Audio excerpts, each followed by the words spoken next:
Hola amigos, bienvenidos nuevamente. Estamos en Dedito, devocional diario para todos. El día de hoy, domingo 5 de febrero, corresponde la lectura de la Biblia en 3 capítulos del Éxodo. Éxodo capítulo 36, 37 y 38. Y corresponde medio capítulo, Mateo 23, la primera parte, de los versículos 1 al 22. Estamos siguiendo la guía de lectura de la Biblia en un año propuesta en una Biblia que nos encontramos, la Biblia Las Américas. Si usted no tiene la Biblia Las Américas en papel, puede ir y sacar la copia, la foto, en el grupo público en Facebook que se llama Café y Oración. Ahí hemos publicado la foto de la guía de lectura de la Biblia. Se leen 2, 3 capítulos del Antiguo Testamento, medio capítulo o un capítulo del Nuevo Testamento. Pues imagínense, estamos en ya 5 de febrero y apenas ya estamos terminando el Éxodo, pero estamos todavía en Mateo. O sea, que vamos muy lento porque pues se trata de leer la Biblia en un año, acompañando la lectura de la Biblia con estudio de historia, de contexto cultural, de otros libros extracanónicos, de muchas referencias. Y también esto es importante, la oración, la adoración, bueno, la meditación en la palabra. Entonces, gracias a los amigos que se conectan con nosotros en este domingo 5 de febrero. Bueno, el día de hoy tenemos nuevamente invitada especial, Yarledi Milena Zapata desde Medellín, Colombia. Hola Yarledi, bienvenida nuevamente a Devocional Diario para Todos, Dedito. Hola, pastor, ¿cómo está? Deseo muy bien. Hola a toda la audiencia, muchas gracias una vez más aquí con todos ustedes. Siempre una bendición y muy feliz de todo lo que he recibido y que vamos a compartir en este día para enriquecer nuestra fe y nuestro conocimiento de nuestro amado Dios. Así es. Yarledi, le propongo que en el día de hoy encontré por ahí un programa de Biblia, lectura de la Biblia en formato como inteligencia artificial. Entonces, me gustaría, como son libros, como son capítulos, perdón, de mucho detalle, fino, que escucháramos el capítulo y luego comentemos pues lo que te ha llamado la atención o lo que a mí también me ha llamado la atención, compartamos esos puntos, porque sí me parece que en estos capítulos que son así como muy descriptivos de muchos utensilios, de construcción, de mobiliario, de detalle fino, se me hace que si no lo leemos, pues de todas maneras como que el auditorio se queda sin el texto y entonces por lo menos que lo pueda, no quiero que se queden sin por lo menos leer el texto, porque el escucharlo hace que la persona pues se haga preguntas. La palabra no vuelve vacía. La palabra de Dios no vuelve vacía. Entonces, si le parece, vamos a tratar de escucharlos y vamos con el 36, lo escuchamos, comentamos, luego presentamos el 37, lo escuchamos y luego el 38, lo escuchamos y comentamos. Ya Mateo sí lo podemos leer porque pues en Mateo tenemos varios temas, entonces en Mateo sí lo podemos leer. Bueno, ¿le parece? Vamos a ver. Éxodo 36.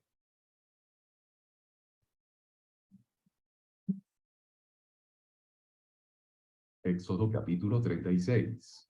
Así, pues, Bezalel y Aholiab, y todo hombre sabio de corazón a quien Jehová dio sabiduría e inteligencia para saber hacer toda la obra del servicio del santuario, harán todas las cosas que ha mandado Jehová. Y Moisés llamó a Bezalel y a Aholiab y a todo varón sabio de corazón, en cuyo corazón había puesto Jehová sabiduría, todo hombre a quien su corazón le movió a venir a la obra para trabajar en ella. Y tomaron de delante de Moisés toda la ofrenda que los hijos de Israel habían traído para la obra del servicio del santuario, a fin de hacerla. Y ellos seguían trayéndole ofrenda voluntaria cada mañana.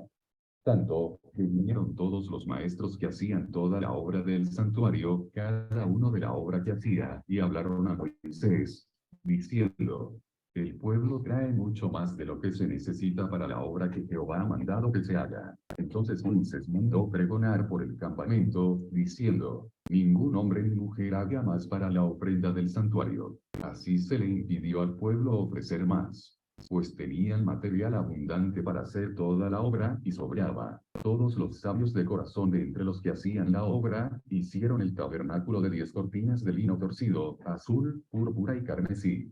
Las hicieron con querubines de obra primorosa. La longitud de una cortina era de 28 codos, y la anchura de 4 codos. Todas las cortinas eran de igual medida. 5 de las cortinas las unió entre sí, y asimismo unió las otras 5 cortinas entre sí. E hizo las hadas de azul en la orilla de la cortina que estaba al extremo de la primera serie. Se hizo lo mismo en la orilla de la cortina final de la segunda serie. 50 lazadas hizo en la primera cortina, y otras 50 en la orilla de la cortina de la segunda serie. Las lazadas de la una correspondían a las de la otra. Hizo también 50 corchetes de oro, con los cuales enlazó las cortinas una con otra, y así quedó formado un tabernáculo. Hizo asimismo cortinas de pelo de cabra para una tienda sobre el tabernáculo. 11 cortinas hizo. La longitud de una cortina era de 30 codos, y la anchura de 4 codos. 11 cortinas tenían una misma medida, y unió 5 de las cortinas aparte, y las otras 6 cortinas aparte. Hizo además 50 lazadas en la orilla de la cortina que estaba al extremo de la primera serie, y otras 50 lazadas en la orilla de la cortina final de la segunda serie. Hizo también 50 corchetes de bronce para enlazar la tienda, de modo que fuese una. E hizo para la tienda una cubierta de pieles de carneros teñidas de rojo, y otra cubierta de pieles de tejones encima. Además hizo para el tabernáculo las tablas de madera de acacia, derechas. La longitud de cada tabla era de 10 codos, y de codo y medio la anchura. Cada tabla tenía 2 espigas, para unirlas una con otra. Así hizo todas las tablas del tabernáculo. Hizo, pues, las tablas para el tabernáculo. 20 tablas al lado del sur, al mediodía. Hizo también 40 basas de plata debajo de las 20 tablas. 2 basas debajo de una tabla, para sus 2 espigas, y 2 basas debajo de otra tabla para sus 2 espigas. Y para el otro lado del tabernáculo, al lado norte, hizo otras 20 tablas, con sus 40 basas de plata. 2 basas debajo de una tabla, y 2 basas debajo de otra tabla. Y para el lado occidental del tabernáculo hizo 6 tablas. Para las esquinas del tabernáculo en los 2 lados hizo 2 tablas, las cuales se unían desde abajo y por arriba se ajustaban con un 12. Así hizo a la una y a la otra en las 2 esquinas. Eran, pues, 8 tablas, y sus basas de plata 16, 2 basas debajo de cada tabla. Hizo también las barras de madera de acacia. 5 para las tablas de un lado del tabernáculo, 5 barras para las tablas del otro lado del tabernáculo, y 5 barras para las tablas del lado posterior del tabernáculo hacia el occidente. E hizo que la barra de en medio pasase por en medio de las tablas de un extremo al otro. Y cubrió de oro las tablas, e hizo de oro los anillos de ellas, por donde pasasen las barras. Cubrió también de oro las barras. Hizo asimismo el velo de azul, púrpura, carmesí y lino torcido. Lo hizo con querubines de obra primorosa. Y para él hizo 4 columnas de madera de acacia, y las cubrió de oro, y sus capiteles eran de oro. Y fundió para ellas 4 basas de plata. Hizo también el velo para la puerta del tabernáculo, de azul, púrpura, carmesí y lino torcido, obra de recamador. Y sus 5 columnas con sus capiteles. Y cubrió de oro los capiteles y las molduras, e hizo de bronce sus 5 basas. Muy bien. Yarledi, ¿qué le llamó la atención de este pasaje? Claro que sí, este pasaje muy hermoso. Nuevamente hablamos del tabernáculo, un lugar tan precioso, tan revelador, donde Dios nos habla, no solamente de un templo, un lugar donde Él quiso habitar en la antigüedad, sino también que es una sombra profética de lo que somos nosotros ahora como cuerpo, como templo. El templo del Espíritu Santo somos nosotros. Y Jesús tabernaculizó en nosotros. Me llama mucho la atención acá en el versículo 1, que dice que Bezalel, Oliab y toda persona hábil en quien el Señor ha puesto sabiduría e inteligencia. Muy importante esa parte. Es Dios quien pone sabiduría e inteligencia para hacer la obra de construcción.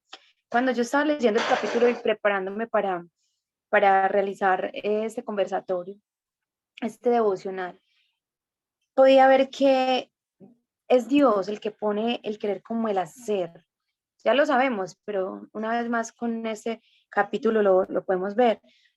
A veces, y más que todo con la teoría de la prosperidad, la mala prosperidad, pues, o la manipulación de esa teoría. Uno encuentra ciertas iglesias o ciertos lugares donde se pide la ofrenda, prácticamente se exige. Y lo mismo el servicio. Y se le habla al pueblo de que sirvan, de que ofrenden, de que entreguen su vida a Dios. Y no es mirar a los hombres ni mirar tanto al pueblo, es mirar a Dios y decirle, Dios, pon en el pueblo sabiduría e inteligencia y también ese corazón, porque dice, en el versículo 2 dice, y aquel a quien cuyo corazón le impulsaba a venir a la hora para hacerla. Esto me llamó mucho la atención de este capítulo. Es Dios el que pone el querer como el hacer, es Dios el que pone esa sabiduría, esa inteligencia, el que despierta dones y talentos y el que pone en el corazón. Luego, cuando ya empieza la construcción del templo, pues hay muchísimos detalles, demasiado, me imagino que cada uno con su significado profético, pero resalto mucho que Dios habla mucho de las argollas y de las varas. Las argollas siempre han simbolizado pacto y las varas autoridad. Entonces yo veo en cada uno, y lo que vamos a ver en los capítulos siguientes, veo a un Dios de pacto eterno o de eternidad en lo que hace, y lo hace con una autoridad que viene de un diseño. Esto tengo para resaltar de esa parte primero que todo. Bueno, gracias, Yarledi. Sí, ya es, aquí hay capítulos que son como repetición de otros capítulos que ya habíamos Sí, conversado en estos devocionales, ¿sí? Hay cierta repetición de ciertos temas. Pues aquí aparece nuevamente el llamamiento de Bezaleel y de Aholiab. En otras sí, versiones aparece como Oholiab, en otras aparece como Eliab. Bezaleel pues significa sombra o protección de Dios. Es al parecer nieto de Ur, sí. el amigo de Moisés, posiblemente, de acuerdo a algunas teorías, era el esposo de Miriam, de María, o sea que era como medio familiar, Bezaleel, y Oholiab, que significa Dios es mi Padre. Adicionalmente ahí se narra, pues ellos fueron llenos del espíritu de Jehová, espíritu de sabiduría, Sí. de ciencia, de inteligencia. Son espíritus que podríamos técnicamente decir que son 2 o 3 espíritus de los 7 espíritus de Jehová que aparecen en Isaías 11:2. Pero también aparece mucha gente llena, también dice, y dice también, y de todo artesano hábil. Hay gente que quiero hablar como de niveles. Hay gente que es llena, o sea, gente que sin saber de lo que era un arte especial, de trabajar oro, plata, madera, telas. Hay gente que por una unción de llenura del Espíritu Santo lo va a hacer. Sí. Esa es una unción, es como una llenura, es como el espíritu lo llena, llenura del espíritu, de los espíritus de Jehová. Otro tema son los talentos. Aquí también aparecen hombres artesanos.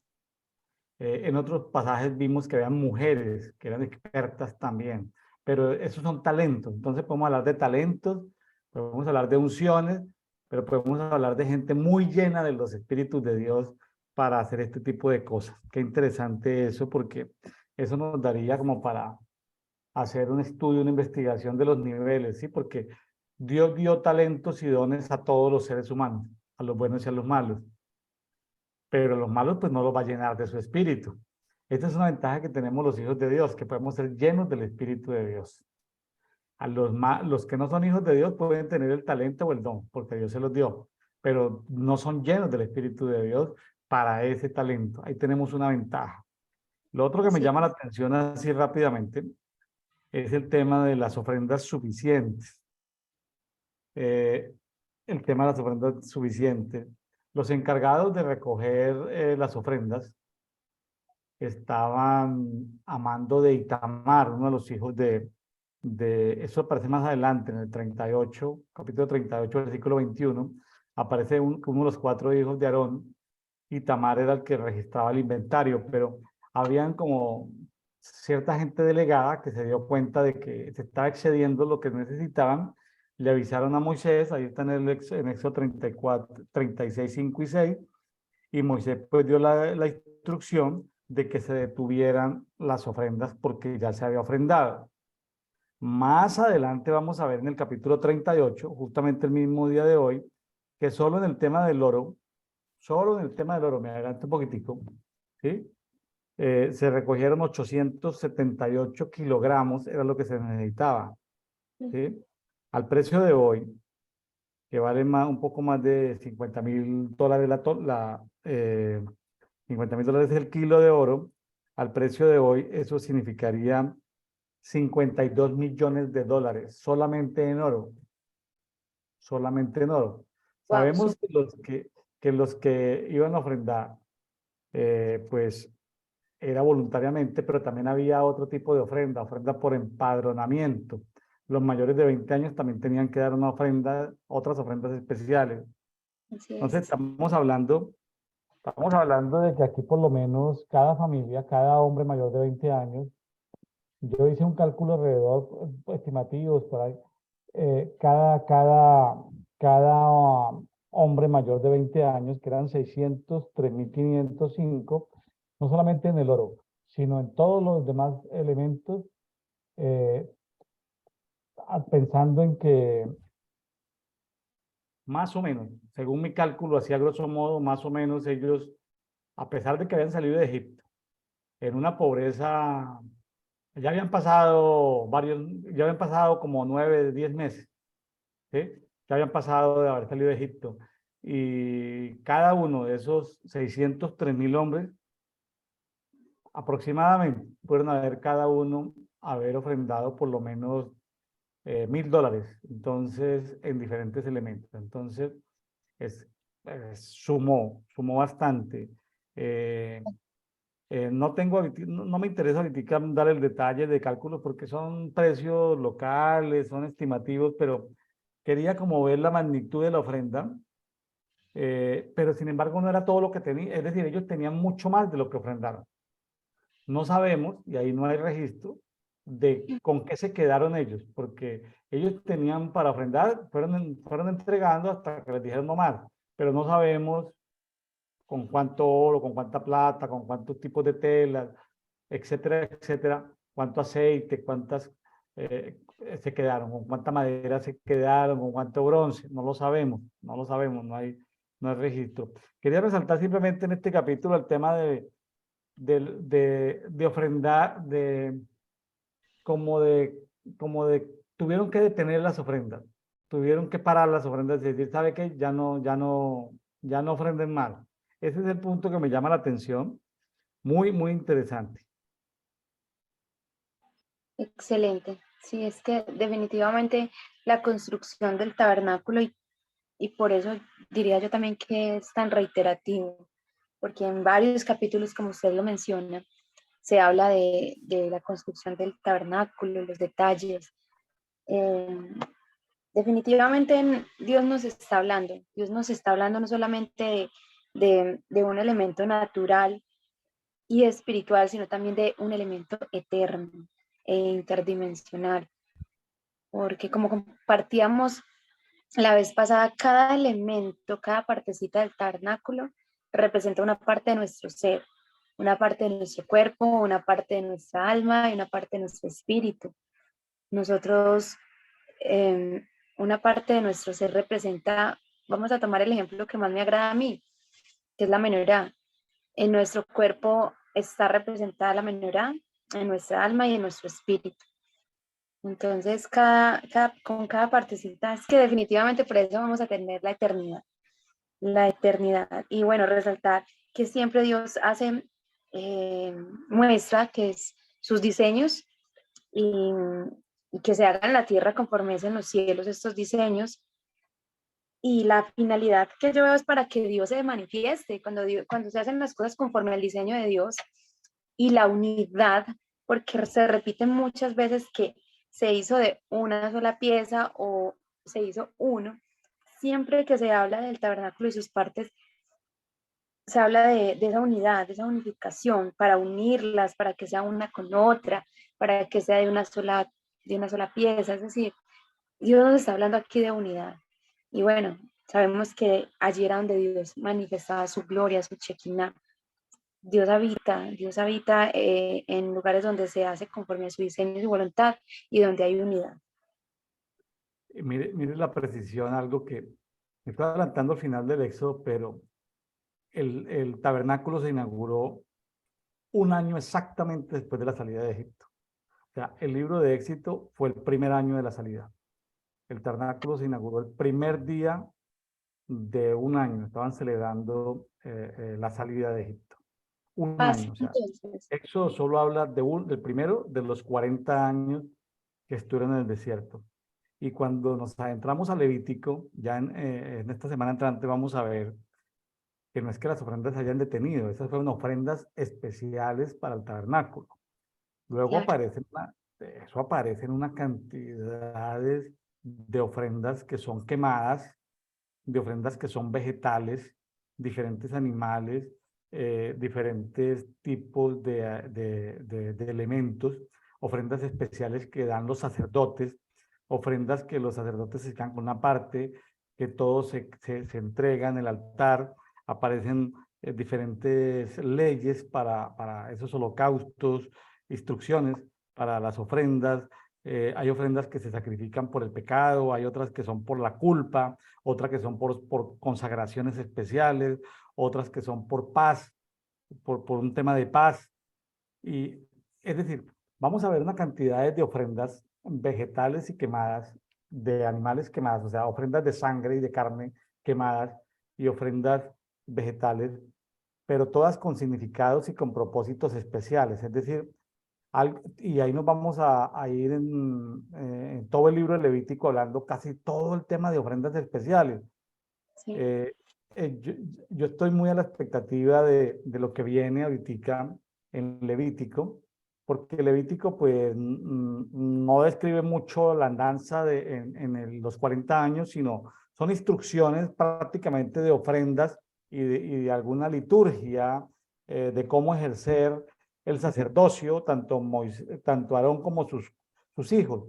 Vemos que de sus 4 hijos, 2 fallaron, Dios los cortó, pero me llama mucho, o sea, yo estoy a la expectativa, estoy muy expectante por aprender, porque debe haber alguna simbología profética o algún elemento que podamos rescatar de tantos tipos de ofrendas y con esa rigurosidad, algo el Señor nos puede enseñar. O sea, ¿y por qué me adelanté?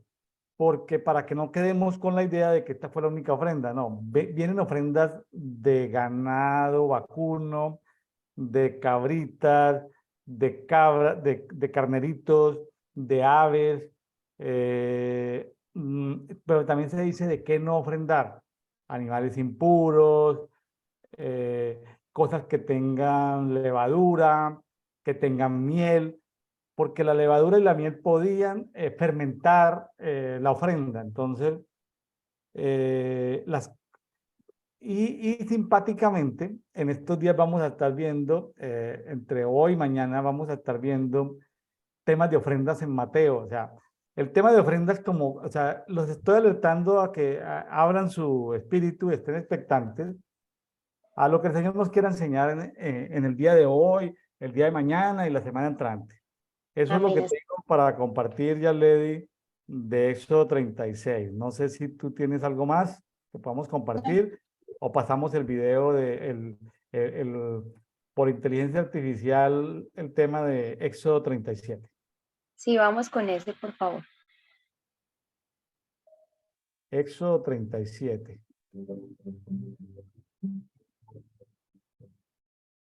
Éxodo capítulo 37. Hizo también Bezalel el arca de madera de acacia. Su longitud era de 2,5 codos, su anchura de 1,5 codos, y su altura de 1,5 codos. Y la cubrió de oro puro por dentro y por fuera, y le hizo una cornisa de oro en derredor. Además fundió para ella 4 anillos de oro a sus 4 esquinas, en un lado 2 anillos y en el otro lado 2 anillos. Hizo también varas de madera de acacia, y las cubrió de oro. Y metió las varas por los anillos a los lados de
flor de almendro, sus manzanas y sus flores, y una manzana debajo de 2 brazos del mismo, y otra manzana debajo de otros 2 brazos del mismo, y otra manzana debajo de los otros 2 brazos del mismo, conforme a los 6 brazos que salían de él. Sus manzanas y sus brazos eran de lo mismo. Todo era una pieza labrada a martillo, de oro puro. Hizo asimismo sus 7 lamparillas, sus despabiladeras y sus platillos, de oro puro. De un talento de oro puro lo hizo, con todos sus utensilios. Hizo también el altar del incienso, de madera de acacia.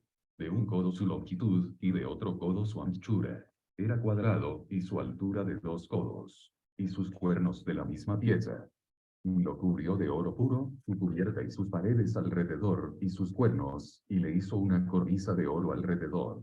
Le hizo también 2 anillos de oro debajo de la cornisa en las 2 esquinas a los 2 lados, para meter por ellos las varas con que había de ser conducido. E hizo las varas de madera de acacia, y las cubrió de oro. Hizo asimismo el aceite santo de la unción, y el incienso puro, aromático, según el arte del perfumador. Muy bien, Yarledi. Qué interesante esto. Cuénteme, ¿qué le llamó la atención? Muy hermoso. Es que definitivamente yo creo que es de mis temas favoritos del Antiguo Testamento. Hay varios, pero definitivamente este me correspondió el que era. Bueno, volvemos a la menorá. Ya lo he repetido varias veces. Para mí es, yo quisiera conseguir, y si entre la audiencia hay quien, un artesano lleno del Espíritu de Dios, como Bezalel, que pudiera ponerse a adoptar la siguiente idea, hacer joyas en forma de menorá, en forma de arca, mejor dicho. Yo le compraría unas areticas, un dije, no sé, bien lindo. Me parece muy hermoso. Y como lo decía el pastor William, el dedito anterior, que estuvo conmigo, que la menorá no es simplemente lisa, sino que ya tiene sus detalles y cada detalle tiene una simbología profética. Ese día hablamos de, bueno, lo que hasta ahora Dios nos ha revelado. Para mí, las manzanas son la forma en la que Dios nos habla de cómo nos conforta. En delicados pastos me hará descansar, confortará mi alma. ¿Y de dónde nos apoyamos para decir que Dios nos conforta? Un Cantar de los Cantares dice que nos conforta con manzanas, ¿cierto? Entonces, ahí está la menorá. Dios hablándonos de su amor y de cómo, a pesar de que para escalar los montes, porque la menorá representa los 7 montes, y cuando vamos a subir un monte a conquistarlo, pues ya sabemos que hay gigantes, pero en los niveles que tiene cada monte hay un descanso, hay un renuevo y hay un confortar de Dios. Pero también hay unas copas, ¿cierto? Habla de unas copas. Y recuerdo mucho a Apocalipsis cuando Dios habla de las copas, ¿cierto? Hay diferentes tipos de copas, pero yo aquí no veo copas de ira ni de enojo, sino que son copas de almendro, de flor de almendro. Y las flores de almendro, lo que he podido yo identificar es que tienen mucho que ver con los amores del Espíritu Santo, con esa llenura de él. Y de hecho la menorá toda estaba diseñada para llenarse de aceite, la llenura, la unción del Espíritu Santo. La menorá es hermosa, pues el arca mucho más, pero la menorá para mí es algo muy precioso. Eso tengo para compartirle de este capítulo, pastor, por ahora. Sí, interesante ver también al final el tema del aceite sagrado, de la unción, Ujú. que ya las fórmulas los habíamos visto anteriormente, y el incienso aromático, ¿no? Que eran obras de perfumistas. Sí, Cuando uno va a ver los elementos del aceite de la unción, eso no era fácil conseguirlos. Yo la verdad es que no tengo ni la más remota idea porque habían estos elementos que no sé si eran muy especiales de las cortes, de la nobleza de Egipto, pero tienen su complejidad, esos elementos. O sea, esos no eran que se conseguían a la vuelta de la esquina, no tenía su complejidad conseguir para poder hacer ese aceite de la unción. Bueno, vamos entonces con el capítulo 38. claro que sí.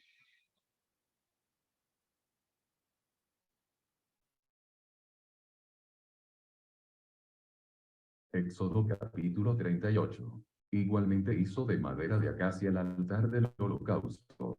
Su longitud de 5 codos, y su anchura de otros 5 codos, cuadrado, y de 3 codos de altura. E hizo sus cuernos a sus 4 esquinas, los cuales eran de la misma pieza, y lo cubrió de bronce. Hizo asimismo todos los utensilios del altar: calderos, tenazas, tazones, garfios y palas. Todos sus utensilios los hizo de bronce. E hizo para el altar un enrejado de bronce de obra de rejilla, que puso por debajo de su cerco hasta la mitad del altar. También fundió 4 anillos a los 4 extremos del enrejado de bronce, para meter las varas. E hizo las varas de madera de acacia, y las cubrió de bronce. Y metió las varas por los anillos a los lados del altar, para llevarlo con ellas. Hueco lo hizo de tablas. También hizo la fuente de bronce y su base de bronce, de los espejos de las mujeres que velaban a la puerta del tabernáculo de reunión. Bueno, hasta ahí llevamos lo que es el mobiliario del tabernáculo. Vamos a ver del versículo 9 al 20 lo que es el atrio del tabernáculo. Hizo asimismo el atrio. Del lado sur, al mediodía, las cortinas del atrio eran de 100 codos, de lino torcido. Sus columnas eran 20, con sus 20 basas de bronce. Los capiteles de las columnas y sus molduras, de plata. Y del lado norte cortinas de 100 codos. Sus columnas, 20, con sus 20 basas de bronce. Los capiteles de las columnas y sus molduras, de plata. Del lado del occidente, cortinas de 50 codos. Sus columnas 10, y sus 10 basas. Los capiteles de las columnas y sus molduras, de plata. Del lado oriental, al este, cortinas de 50 codos. A un lado cortinas de 15 codos, sus 3 columnas y sus 3 basas. Al otro lado, de uno y otro lado de la puerta del atrio, cortinas de 15 codos, con sus 3 columnas y sus 3 basas.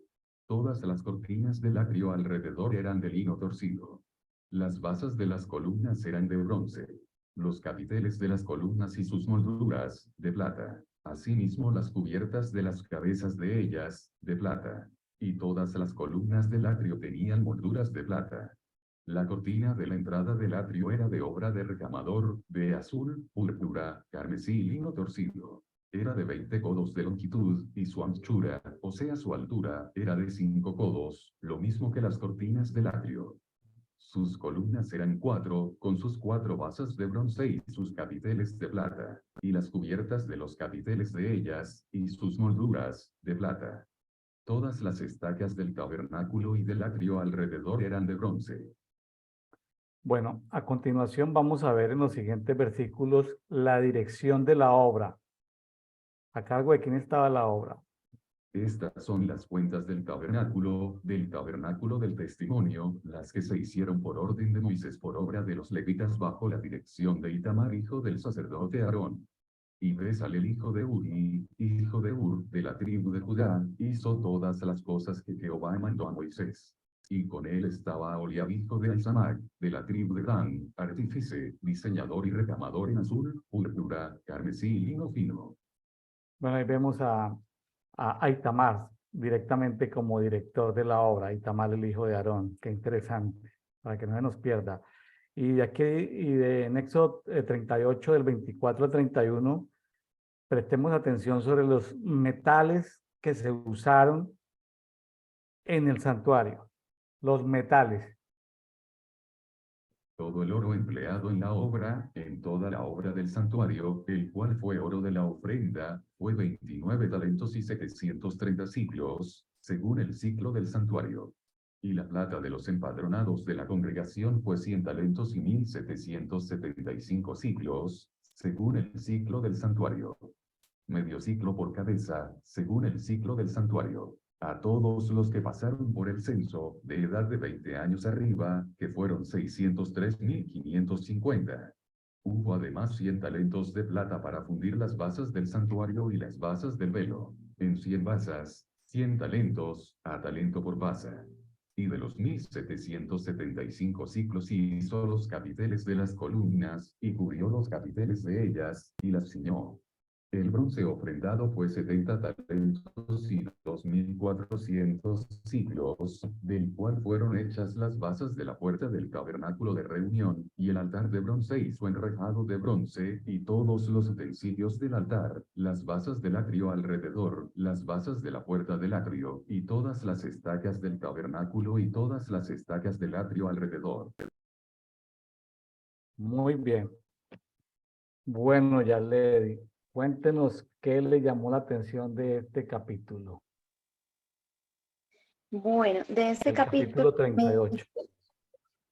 claro que sí, del capítulo 38 me llama mucho la atención la distinción que encuentro entre la empleabilidad de los metales, ¿cierto? Veo que predomina mucho el oro en el lugar santísimo, santo, así como también la plata en el lugar santo, pero en el atrio predomina más que todo es el bronce. Es lo que puedo como identificar en esta parte. La cantidad pues de metales que se utilizan es gigantesco. Yo le compartí al pastor que mañana estoy de mudanza y siempre es agotador. Yo me imagino este montón de metales en el desierto cada vez que la nube se mueve. Tremendo, tremendo, tremendo. O sea, Dios es un Dios hermoso, definitivamente. Y bueno, veo, me llamó mucho la atención de acá de la fuente, cómo Dios hizo que se hiciera en la parte de abajo con espejos, ¿verdad? Escuché alguna vez que Dios permitió que la fuente tuviera espejos para que cuando las personas fueran a lavarse las manos, allí en aquel lugar pudieran ver el reflejo y pudieran verse como te estás lavando, pero tú eres el pecador, eres tú. O sea, que tuvieran un encuentro cara a cara con su pecado, con lo que estaban entregando. ¿cierto? Porque de pronto no faltaba el que dejaba todo en el rito, ¿cierto? En la ovejita, bueno, en la ofrenda por el pecado, lo que iba a hacer, y se le olvidaba que el pecador era él, ¿cierto?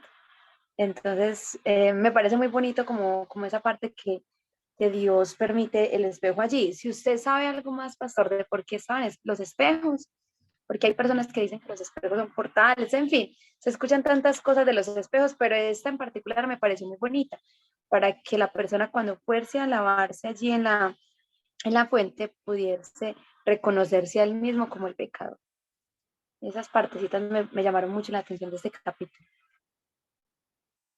Bueno, no, sobre los espejos, la pregunta que me haces, no. He escuchado lo mismo, pero no tengo información adicional ni ninguna revelación en específico sobre el tema. Claro. Me llama la atención en el 3821, el que se aclara pues que la dirección de obra estuvo a cargo de Itamar. Itamar es un nombre que tiene que ver como con palmeras. Itamar fue uno de los 4 hijos de Aarón y él fue el encargado de registrar el inventario de la obra y de dirigir la obra. Bezaleel y Aholiab fueron como los 2 principales artesanos de mucha gente que ayudó ahí y también mujeres encargadas de todas estas telas, de todas estas cortinas, de todos estos detalles finos de campanillas, bueno, etcétera, etcétera. Y algo adicional que me llama la atención es que en unos pasajes habla de que el pueblo fue llamado a dar ofrenda voluntaria, pero aquí se habla cuando se habla sobre todo de la plata, se habla de que la cantidad de plata se daba según el empadronamiento, según el censo. Antes de ese primer año, porque el tabernáculo empieza a funcionar a plenitud al año específico, cuando cumplieron un aniversario, ¡pum!, empezó a funcionar el tabernáculo. Entonces, me llama la atención que se empadronaron 603.505 hombres, varones, estoy redundando, pero mayores de 20 años. Pero la plata iba por empadronamiento. Me llama la atención, era una ofrenda voluntaria, pero en el caso de la plata, era por empadronamiento, o sea, era una cantidad que correspondía. Entonces, ¿cómo haría Itamar para poder saber que los 603.505 hombres mayores de 20 años dieron la cantidad de plata correspondiente? No lo sé, porque ellos no tenían balanzas, no lo sé. En todo caso, fue mucha plata, mucho oro, mucho bronce, ahí están los metales. Fue una gran obra, pero se inauguró al año que habían salido de Egipto. Eso es como lo que me llama la atención. Y aquí veo pues una mezcla de ofrendas por voluntariado, dicho de una manera, y ofrendas por censo, por empadronamiento. Sí. Entonces, como una combinación de voluntario más obligatorio, ¿sí? Más lo obligatorio. ¿Se acuerdan cuando Jesús por allá, creo que a uno de sus discípulos le dijo que fuera y sacara de un pez unas moneditas y pagaran la ofrenda del templo? Eso era porque estaban siendo empadronados, estaban siendo censados, y esta era una forma de pagar impuestos. Cuando el templo cobraba impuestos censando a la gente por empadronamiento, por censo. Interesante esto, era como lo que me llama así la atención. Es muy complejo, pues, el mobiliario del tabernáculo, el atrio mismo del tabernáculo. La dirección de la obra ya quedó claro, los metales usados. Como les dije, me puse a verificar en diferentes fuentes. El oro recaudado fueron en medidas nuestras 878 kilos. Un kilo vale 1.135.350 pesos mexicanos al día de hoy. Eso serían al día de hoy 996 millones de pesos mexicanos, es decir, 52.400.000 $52.465.000. 52 millones. Entonces, impresionante estas ofrendas, unas voluntarias y otras por empadronamiento. Que cómo hicieron el inventario, que cómo llevaron la contabilidad, no tengo ni la más remota idea. Y Tamar fue clave ahí. La verdad, Yarledi, es la primera vez que sale a la luz, después de yo haber leído esto varias veces, el libro de Éxodo, que sale que Itamar fue el que dirigió la construcción. Porque uno lo lee y no lo graba, no lo sé. Ahorita por estar preparando los conversatorios de Dito, Devocional Diario para Todos, fue que salió a la luz este personaje Itamar. No lo tenía en el radar. Me pregunto yo, ¿por qué no lo tenía en el radar? Porque hay cosas que uno lee pero no capta, ve o lee o escucha, pero no los asimila, no los estudia. Eso era lo que quería compartir. Muy interesante. Y finalmente ya, pues como de todo este tema, otra de los elementos que Dios nos entrega para analizar su obra y cómo son los diseños y cómo opera su reino son los colores. Se habla mucho del rojo, carmesí, que habla de la sangre, la salvación.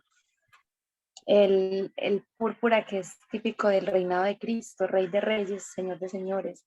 El púrpura definitivamente es el color que más simboliza el lugar más íntimo con Cristo.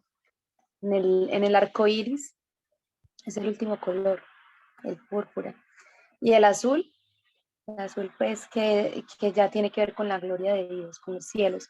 Los cielos cuentan la gloria de Dios, entonces el azul tiene mucho que ver con la gloria de Dios. Entonces allí vemos esos tres colores, el azul, el púrpura el rojo carmesí, el púrpura y el azul. Salvación, reinado y gloria. Es muy bello. Y Muy si bien. siguiéramos así, mejor dicho, yo siempre insisto, aquí nos quedamos toda la noche. Bueno, Yarledi, si quiere, Yarledi, nos vamos a Mateo 23. Claro que sí. La lectura del día de hoy nos corresponde Mateo 23, los primeros 22 versículos. Igual, el capítulo está partido en dos. Es un capítulo que prácticamente habla Jesús contra los fariseos, ¿sí? Y los escribas que se movían con los fariseos. Se hablan de 7 ayes. El día de hoy solamente vamos a ver 3 ayes, Sí, como esos 3 ayes. Ahí aparecen esos 3 ayes, son los que vamos a mirar. Pero antes de llegar a los 3 ayes, hay advertencias. Hay advertencias que tenemos que tener cuidado. Por ejemplo, hay 3 advertencias grandes y 3 ayes. Esas 3 advertencias es no llamar a nadie maestro ni profesor. Hay que mirarlo, vamos a mirarlo en el 8, versículo 8. por favor. El no llamar a nadie padre o patriarca, está en el versículo 9. En el versículo 10, el no llamar a nadie caudillo o líder. Vamos a verlo. Y luego vienen los 3 ayes, en el 13, en el 15 el segundo ay y en el 16 el tercer ay. Entonces, Yarledi, pues si quiere lo leemos y vamos comentando, si le parece. Claro que sí. ¿Quiere que lo lea yo? Sí, si lo tiene ahí a mano, ¿qué versión tiene? Tengo una versión muy actual que se llama La Nueva Biblia Latinoamericana de hoy. Bueno, Tiene, interesante. sí, Si un quieres, lenguaje. se va, digamos, hasta del 23 del 1 al 7, y luego miramos el 8, 9 y 10, y luego vamos mirando los ayes por pedacitos, ¿sí? Vamos, si quieres, hasta Listo. el 7. Bueno, aquí vamos. Hasta el Entonces, 7, sí, señor. sí. Entonces Jesús habla a la muchedumbre y a sus discípulos. Los escribas y los fariseos se han sentado en la cátedra de Moisés, de modo que hagan y observen todo lo que les digan. pero no hagan conforme a sus obras, porque ellos dicen y no hacen. Atan cargas pesadas y difíciles de llevar y las ponen sobre las espaldas de los hombres, pero ellos ni con un dedo quieren moverlas, sino que hacen todas sus obras para ser vistos por los hombres, pues agrandan sus distintivos religiosos o filacterias y alargan los adornos, los flecos de sus mantos y aman el lugar de honor en los banquetes y los primeros asientos en las sinagogas y los saludos respetuosos en las plazas y ser llamados por los hombres rabí, maestro. Ujú. Listo. Bueno, ahí la referencia de la forma de vestir, de eso de las filacterias y los flecos, los que quieran ir a verlo, pues eso está en Números capítulo 15, 38. ¿Sí? Son cosas que están ahí de la cultura, pues, de la cultura, pues, establecida en la ley de Moisés. Pero fíjese que en todo lo que es la ley, que estamos leyendo justamente la ley en Éxodo y vamos a continuar Levítico, estamos hablando de la ley de Moisés, o la cátedra de Moisés, como se conoce, aunque fue dictada por Dios, pero a través de Moisés. Pues ahí estaban los religiosos en primera fila dictando cátedra. Fueron los que se encargaron de, creo que la Misná, si no estoy mal, la Misná son comentarios a la ley. Y por cada uno de los 613 mandamientos, estos escribas y fariseos describen y como que instrumentalizan cada instrucción, le meten detalle. Entonces, para llegar al punto de que una persona al día de reposo no podía caminar sino tantos metros, llegaron a ellos, pues interpretación de ellos, cuánto peso podían cargar, bueno, una cantidad de detalles, una minucia a la que se fueron. Entonces, pues me parece, eh, pero aquí Dios está confrontando, Jesús, sí, Dios está confrontando el espíritu, está confrontando ese espíritu religioso. Y es lo que veo porque en lo que sigue del 8, 9 y 10, en el 8 confronta, dice, pero vosotros no sois llamados rabí, rabí es maestro o excelencia. Dice, pero no seáis llamados rabí porque uno solo es vuestro maestro.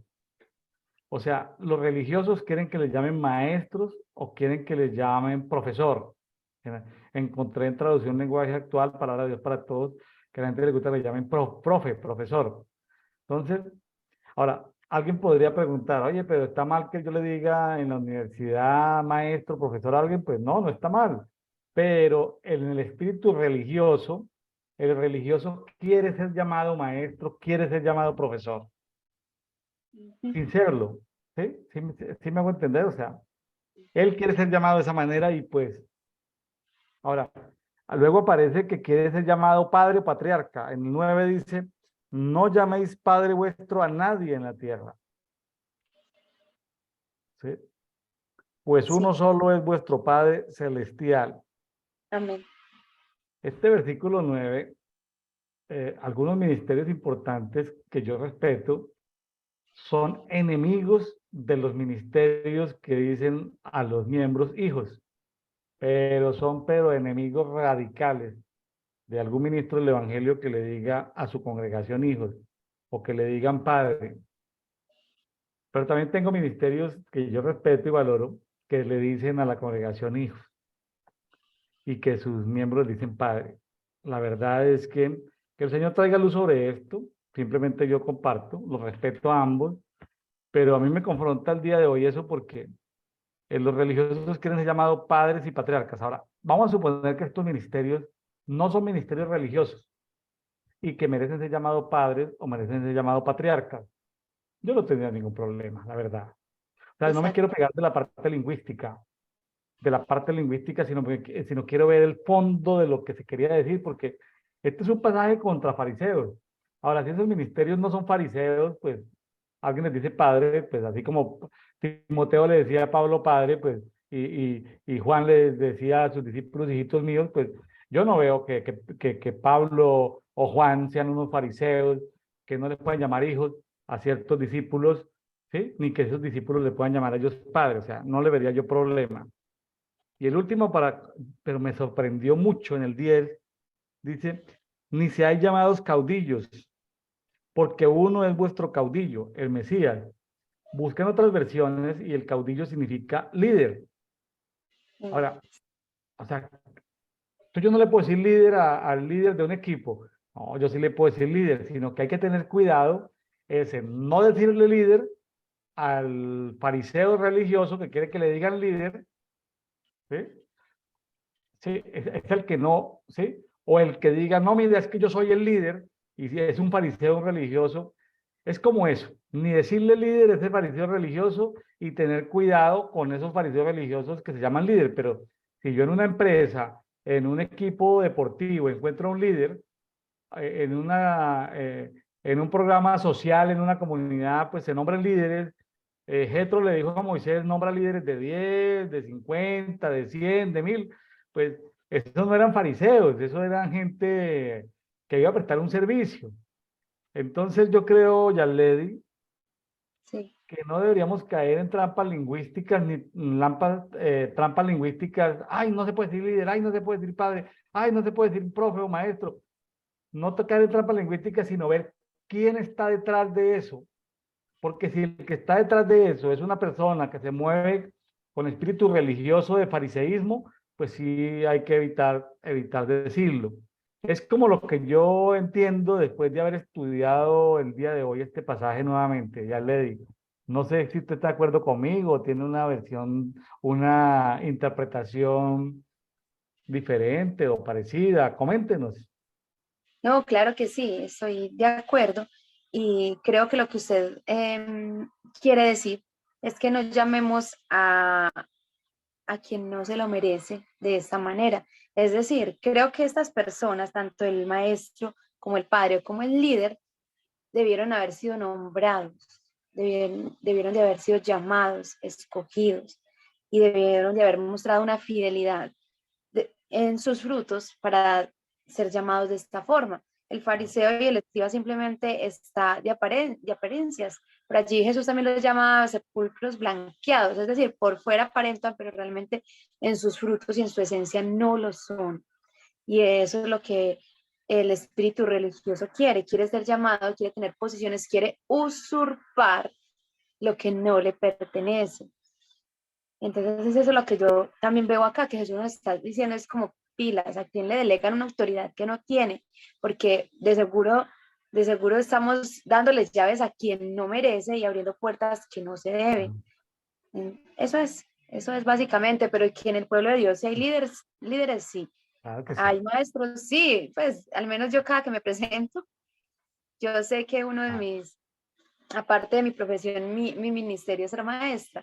Entonces, uno se queda ahí como que, cierto, pero es sí. porque Dios me ha llamado, Dios me ha dado los dones, talentos, habilidades y el fruto para ello. Entonces, sí, no es porque yo me quiera poner aquí un cartelito, Yarley Zapata, maestra, y llámame en todo maestra, y por favor hagan lo que yo diga, sino que realmente hay un don, hay un fruto, ¿cierto?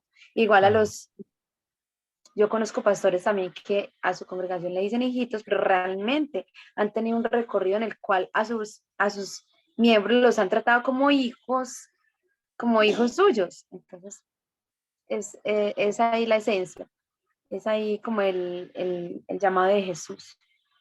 Hay dos versículos a continuación que son como un enlace para lo que viene. En Sí, el 11 dice, el mayor de vosotros será vuestro servidor, sí, porque el que se enaltezca será humillado y el que se humilla será enaltecido.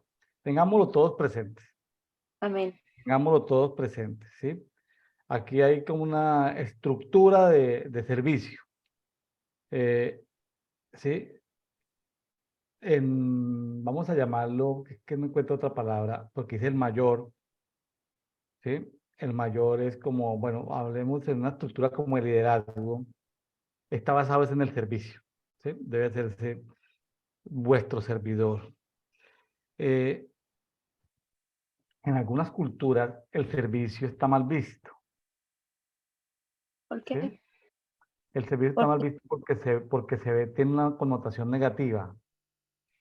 Por ejemplo, le voy a dar algo cultural. Usted llega, por ejemplo, al counter de una aerolínea en el aeropuerto José María Córdoba y a usted la persona que lo atiende en la aerolínea, esa persona no ha tomado de pronto ni un curso de servicio al cliente, pero su naturaleza, su estructura cultural es prestarle un servicio y lo hace de la mejor manera, como si fuera posgraduada o tuviera un doctorado en servicio al cliente. En el aeropuerto José María Córdoba, que presta los servicios a la ciudad de Medellín, te dan un servicio excelente. Usted llega al mismo counter de la misma aerolínea en el aeropuerto de Maiquetía, en Caracas, y la persona entiende el servicio como algo negativo, como algo humillativo, como algo que la pone por debajo de la otra persona. Es algo cultural. Entonces, entonces uno tiene que, esa gente tiene que recibir mucho entrenamiento porque de manera cultural no trae incorporado el servicio al cliente. Por ejemplo, en América Latina, en las empresas tienen que enseñar muchos sistemas de gestión de calidad para poder tener un control, una administración de la gestión de la calidad. Eso no es necesario hacerlo en Alemania. En Alemania, por su cultura, un trabajador que nunca haya visto ISO 9000, ni las normas de los ISO, ni los procedimientos, ni temas de gestión de calidad, en esa cultura se hacen las cosas bien y a la primera, porque ya Siempre. lo traen incorporado el abuelo, el tatarabuelo, el papá, la mamá, en hacer las cosas bien a la primera. Entonces hay cosas que están incorporadas. Bueno, entonces el servicio es, por ejemplo, a nivel latinoamericano, todo América, la ciudad donde usted encuentra un servicio espectacular es la ciudad de Medellín, Colombia, Eh, justamente uh, donde está Yarley Zapata. Es decir, la gente de manera natural lo hace. sí. Eso lo puede ver uno cuando ha estado viajando por diferentes naciones y ha hablado con gente que se mueve por diferentes países, que conoce temas culturales, o sea, gente que no anda hablando tonterías ni viendo defectos en las culturas, no, o sea, gente experta en temas antropológicos y culturales, sí lo nota, sí lo nota. Entonces, es de una manera sencilla. Es como usted llegar ya le di a una casa en Neiva, Huila, Sí. usted no se va sin comer. Es decir, usted no se va sin comer. O Sí, sea, aquí usted también. llega y no se puede ir sin comer, porque hay comida y porque hay comida en abundancia. La ciudad que mejor come en el planeta Tierra se llama Neiva, Huila, para los que no la conocen, conózcanla, háganse Wow. amigos huilenses. Esa gente come en abundancia y come bueno, bueno y variado. La mejor, es decir, a nivel popular, la gente que mejor come en toda Latinoamérica están en Neiva, Huila. Mírenla, si no lo sabía, ya le dije, si no lo sabía, ahí le estoy contando ese detalle. Y No, usted no se puede ir sin comer. Y comen variadito, aunque sea estrato 1 o estrato 2, comen variado y bueno. qué bonito, no, no lo sabía, pero bueno, Y ya sabemos. conocen la carne en abundancia y conocen el pescado en abundancia y preparan en abundancia la comida. Es decir, aunque sea estrato 1, estrato 2, estrato 3. O sea, qué gente para comer tan delicioso. Entonces son cosas que vienen incorporados a la cultura. O sea, es muy notable eso. Bueno, ya le di, aquí vienen tres ayes. Uno viene en el 13, otro en el 15 y otro en el 16. Vamos al primer ay. El primer ay está en el 13. Sí, ¿Lo quiere leer? sí, señor. Pero bueno, antes de leerlo, decirle a toda la audiencia, bienvenidos a Medellín, bien atendidos por acá siempre. Nosotros amamos recibir la gente, es verdad, está en nosotros. Y nuestros abuelitos. Aunque yo preferiría que me invitaran de Neiva y no en Medellín. Ay, pero aquí está la bandeja paisa, pastor. No. ¿Cómo se le ocurre a usted comparar la bandeja paisa con las delicias del Huila? No, ya le di. Bueno, bueno, Ah, pero ya sabes que yo ¿sabe vengo dónde me comí la mejor bandeja paisa? a Huila. En Neiva, Huila. En una Bueno, fonda paisa de Neiva, Huila me comí la mejor bandeja paisa. Y yo he comido bandeja paisa en 20 ciudades en Colombia. Ah, bueno, interesante. Mejor Hay que ir. bandeja paisa me la comí en Neiva Huila. O sea, no, gracias por la invitación que está haciendo a Medellín, pero a algún amigo que nos esté escuchando de Neiva Huila, escríbanos ahí, escríbanos, invítennos a Neiva Huila. Bueno, algún amigo que esté aquí escuchándonos dedito, diga, comente ahí en Facebook, en YouTube, diga, yo soy de Neiva Huila, me gustaría ir a conocer a Neiva. Creo que Sonia Andrade, nuestra conversadora de dedito quincenal, ella viene de familia huilense y creo que vivió algunos años en el Huila.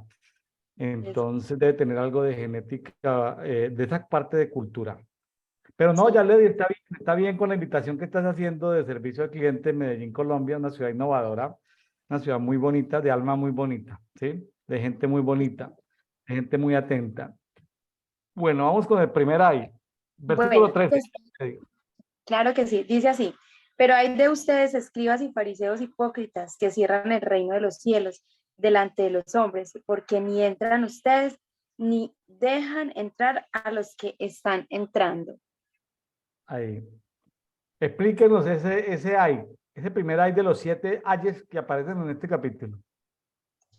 Yo puedo ver a los fariseos parados en la entrada, ¿cierto? Porque de una u otra manera ellos, por, por ritos, tenían la oportunidad de enseñar, de llevar como tantas, sí, la palabra, las costumbres que Dios le dio al pueblo, pero se paraban entre Dios y los hombres no para ministrar a Dios y al pueblo, sino para pararse y como lo acabamos de leer anteriormente, que los vieran a ellos en sus ropas, en sus ritos, que los vieran a ellos y ni ellos se daban la vuelta a mirar al Creador, a mirar a Dios y poner los ojos en Dios y rendir su corazón a Dios y tampoco dejaban que el pueblo lo hiciera porque les imponían tantas cargas y les transmitían esa cultura o esa visión de verlos a ellos como tan opulentos que ni recibían salvación ni se la impartían al pueblo correctamente porque no tenían un corazón correcto. Es lo que yo Bueno,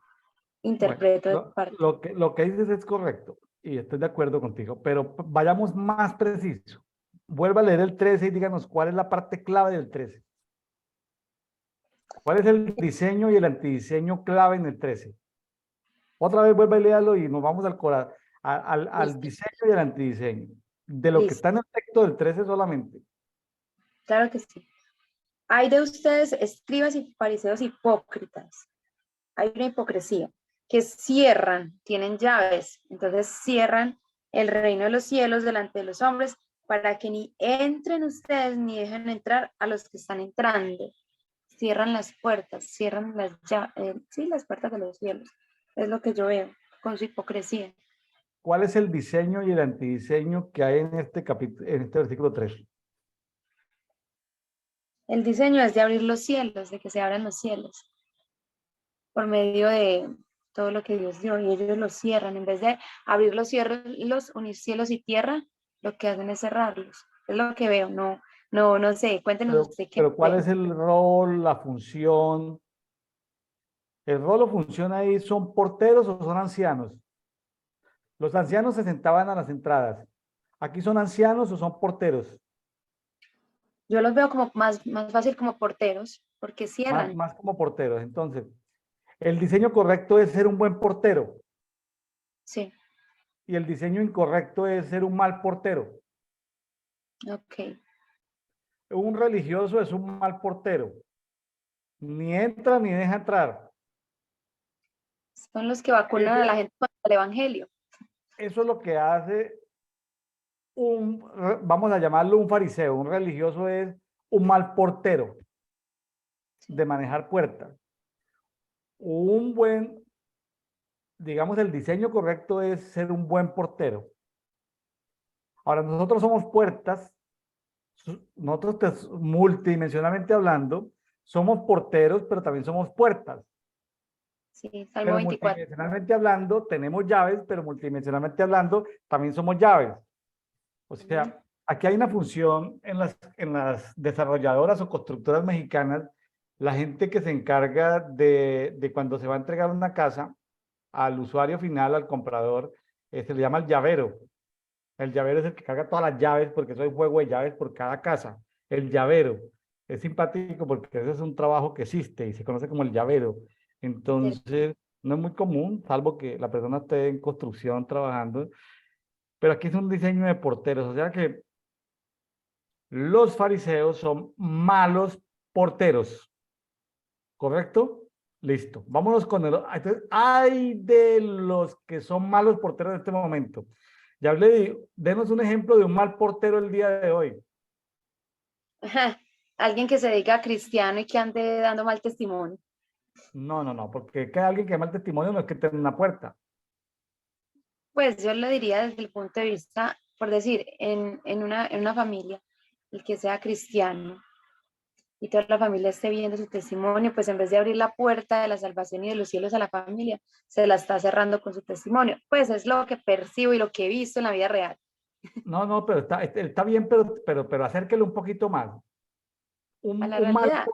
Un mal portero hoy, ¿quién es? Acérquelo más. Está bien.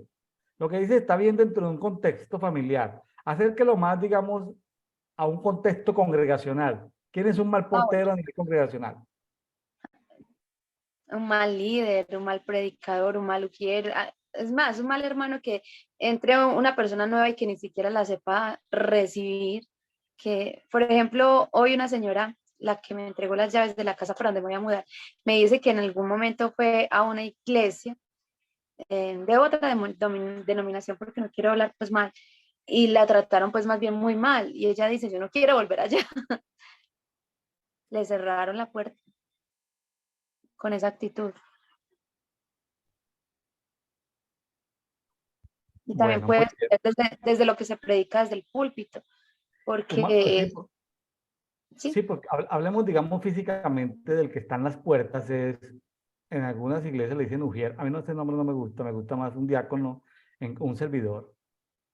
El diácono técnicamente es más correcto, pero también un servidor, como un diácono tipo junior, un servidor, eh, el servidor pues debe prestar bien su servicio, ¿sí? sí. Y puede en un momento determinado estar prestando un mal servicio en la puerta, en la recepción, puede estar obstaculizando, siendo de mal testimonio, hablando chismes, comentando tantas cosas, ¿no?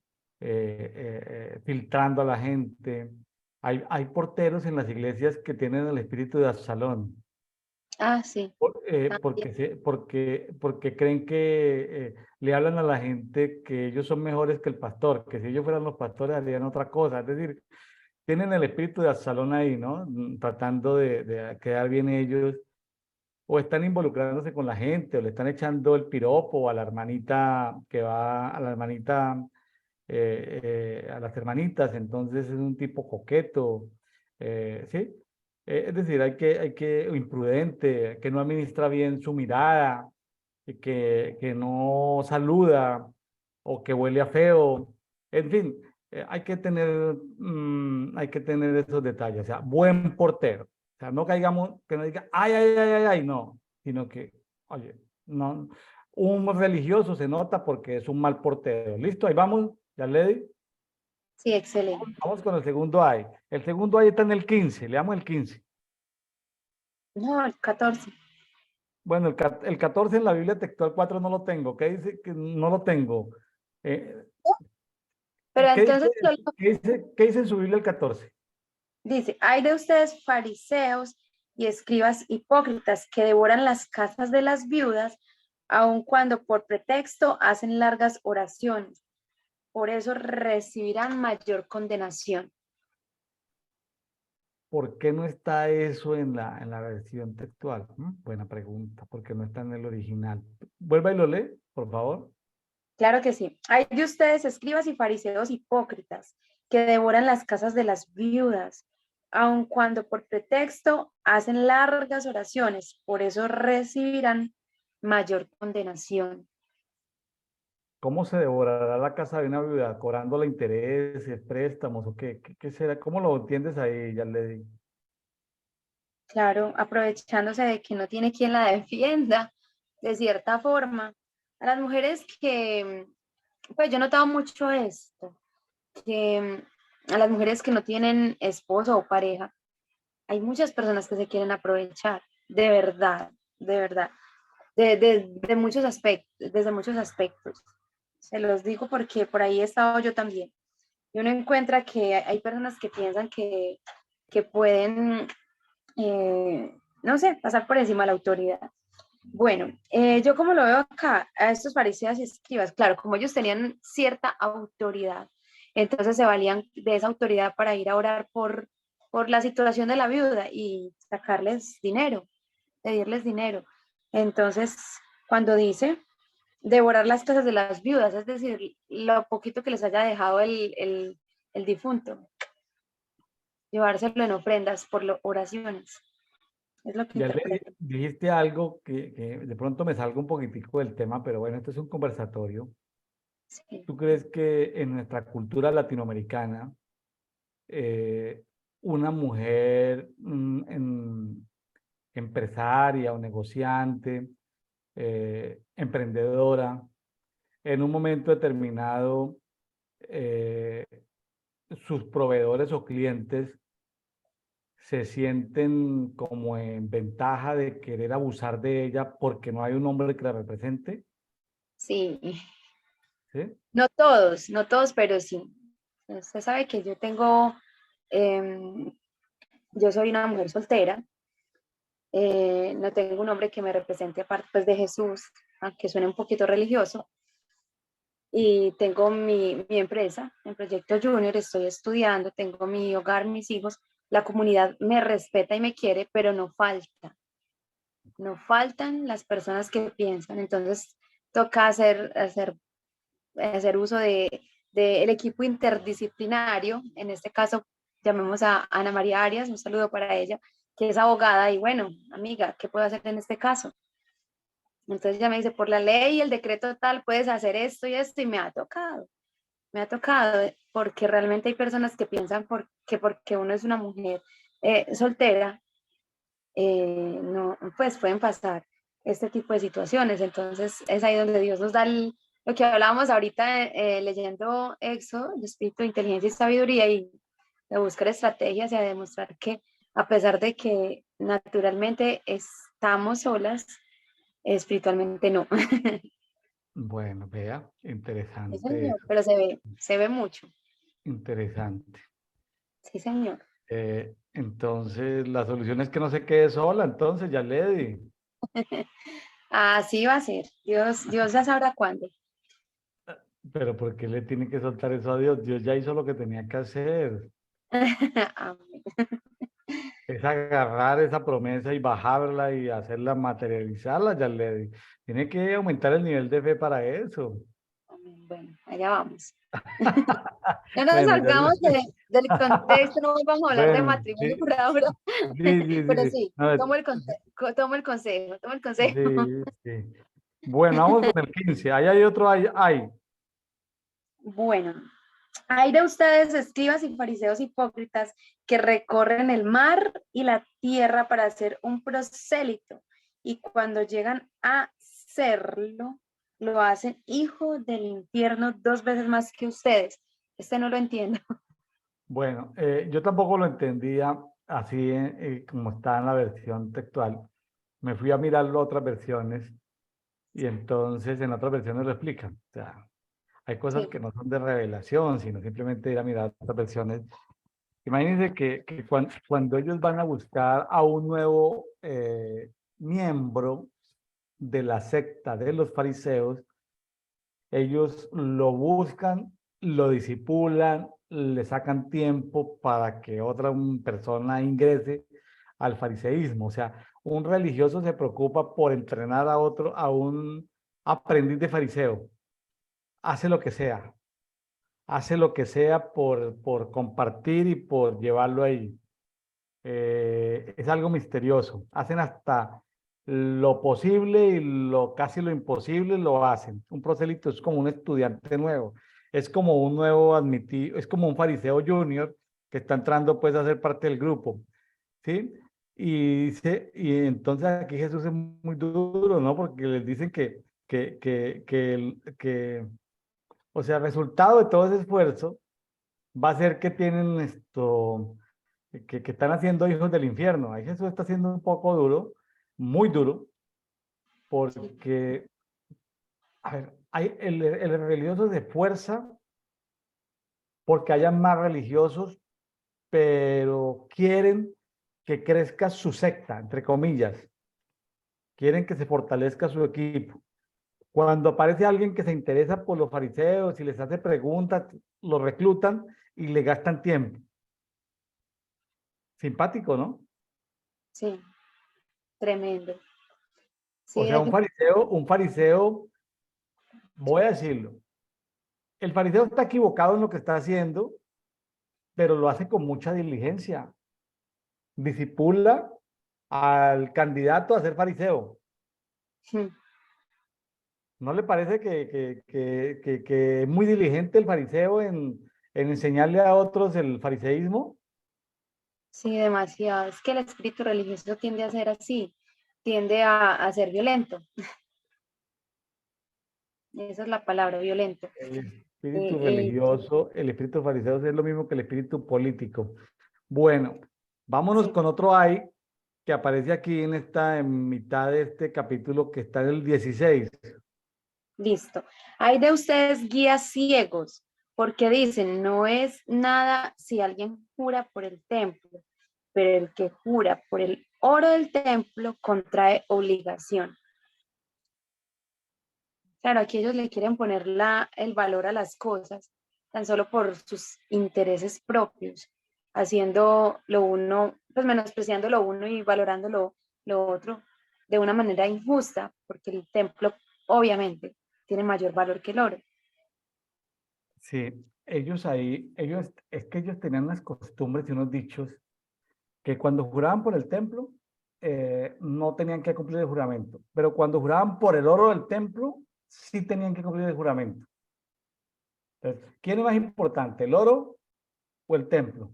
El templo, Es más importante el templo, y claro, pero ellos no tienen así. O sea, y más adelantico habla también del altar. Cuando sí, ellos juraban por el altar, decían, juré por el altar, puedo incumplir ese juramento por el altar. Pero cuando juraban por la ofrenda que estaba en el altar, sí cumplían el compromiso. Ahora Jesús pregunta, ¿quién es más importante, el altar o la ofrenda que está en el altar? Pues es el más altar, importante el altar que la ofrenda que está sobre el altar. O sea, el espíritu fariseo le da importancia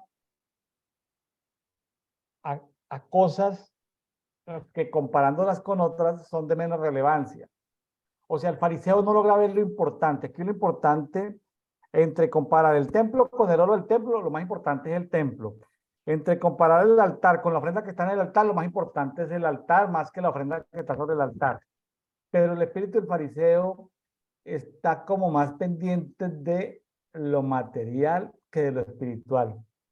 exactamente, y por su codicia quedan ciegos y no pueden ver con la revelación que se requiere lo que verdaderamente es valioso. Los tesoros eternos.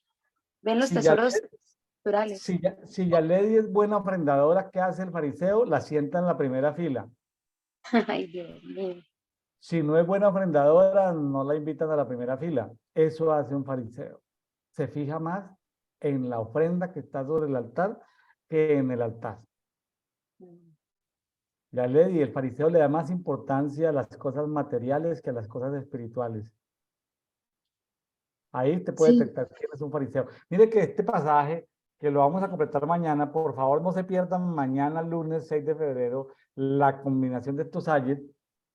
A mí me sorprendió el día de hoy leyendo y estudiando esto, me sorprendió porque uno puede sacar como un test de qué tan fariseo eres, ¿sí? O sea, de 1 a 10 califícate en esto, hacer como esas preguntas, como esos test psicológicos para ver el nivel de fariseísmo en la gente. Se puede hacer un test, una prueba, un cuestionario de preguntas para que las personas sepan qué tanto de fariseísmo hay en ellos, o si no hay nada de fariseísmo, por lo menos para detectar los fariseos que se mueven entre nosotros porque uno que otro fariseo, gente con espíritu religioso se mueve entre nosotros.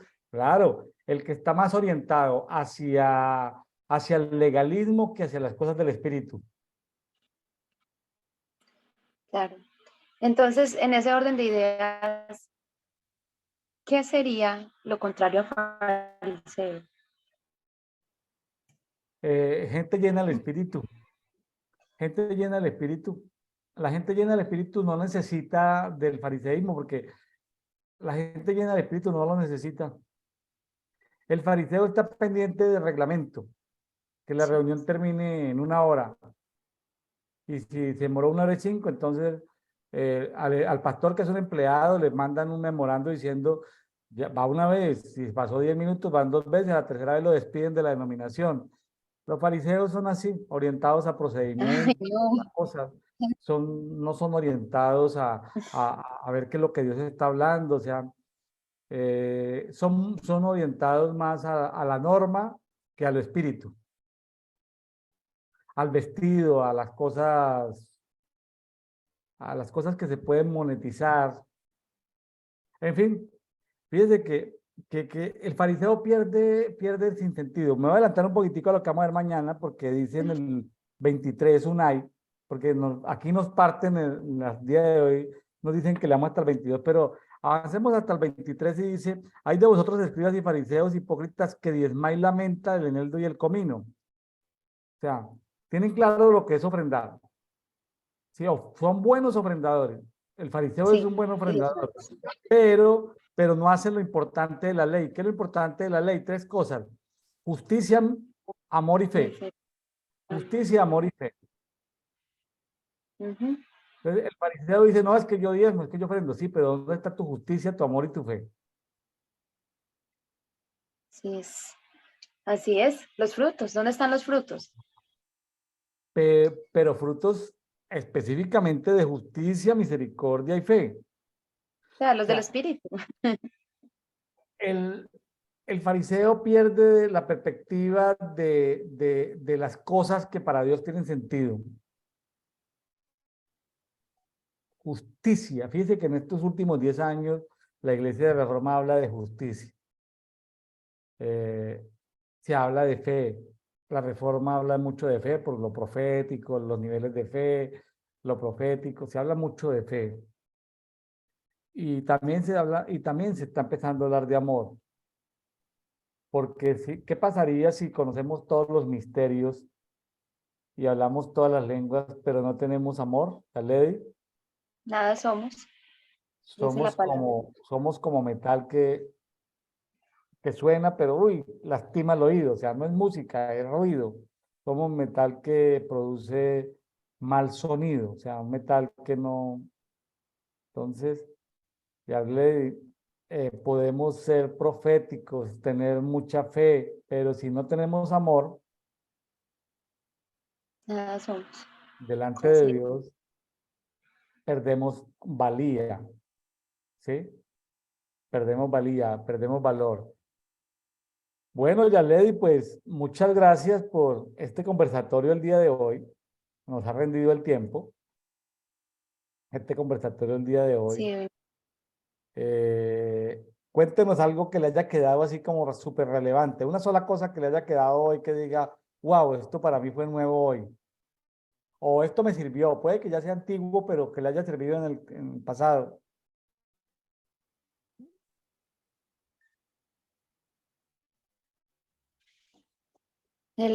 para mí es muy valioso siempre ver ese anhelo que Dios tiene de que estemos morada en Él, que estemos con Él, que estemos en Él y que no pongamos la mira en las cosas de la tierra, la eternidad, que podamos siempre mirar desde un plano más espiritual y más eterno cada que sucede, porque no estamos aquí construyendo una historia de